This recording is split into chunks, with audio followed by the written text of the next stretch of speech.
Les patients Covid rapportent-ils plus d'argent aux hôpitaux? Selon l'article 3710 de la loi CARES, les hôpitaux reçoivent du gouvernement un remboursement supplémentaire de 20% pour chaque patient Medicare hospitalisé.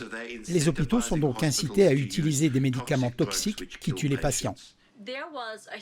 Les hôpitaux ont réalisé d'énormes gains financiers lorsque ces patients mouraient au début du traitement en 1 ou 2 jours après avoir été soumis à ces protocoles.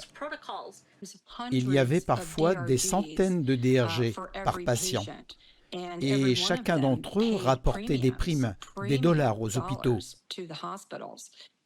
Lorsque les gens ont commencé à dire que les hôpitaux recevaient un montant X pour les respirateurs, ce n'était qu'une hypothèse pendant un certain temps, jusqu'à ce que nous trouvions le DRG qui le prouvait. C'est alors que nous avons découvert tous les DRG qui versaient de grosses sommes d'argent pour tout ce qu'ils faisaient aux patients, parfois jusqu'à $1 million par patient. Medicare rémunère les hôpitaux selon un code de diagnostic DRG. Chaque patient en reçoit un à sa sortie de l'hôpital et il tient compte de ce qui lui a été diagnostiqué et traité. Bien qu'il n'y ait pas encore de code spécifique pour le Covid-19, PolitiFact, vérificateur des faits indépendant, indique que le paiement moyen pour des pathologies similaires est de $13 297. Pour les cas graves nécessitant un respirateur artificiel et des séjours prolongés, ce montant atteint $40 218. De plus, la loi fédérale CARES stipule que Medicare versera 20% de plus que le DRG de base. Plus une personne meurt rapidement dans le cadre de ce protocole, plus l'hôpital gagne gros. Il suffit d'examiner les aspects économiques de la question.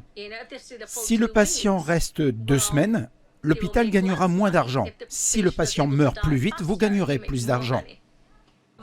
Vous l'avez probablement vu sur les réseaux sociaux, l'affirmation que les hôpitaux étiquetaient faussement des patients comme Covid pour gagner plus d'argent de Medicare financé par vos impôts.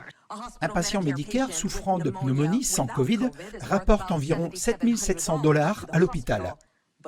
Mais avec le Covid, cela passe à plus de $9 200. Un patient Medicare atteint d'un syndrome de détresse respiratoire aiguë nécessitant un respirateur artificiel sans Covid, la facture s'élève à $34 000. Mais avec le Covid, ce patient Medicare vaut maintenant près de $40 000. Se poser des questions, c'est bien. Ne pas s'en poser, c'est encore mieux.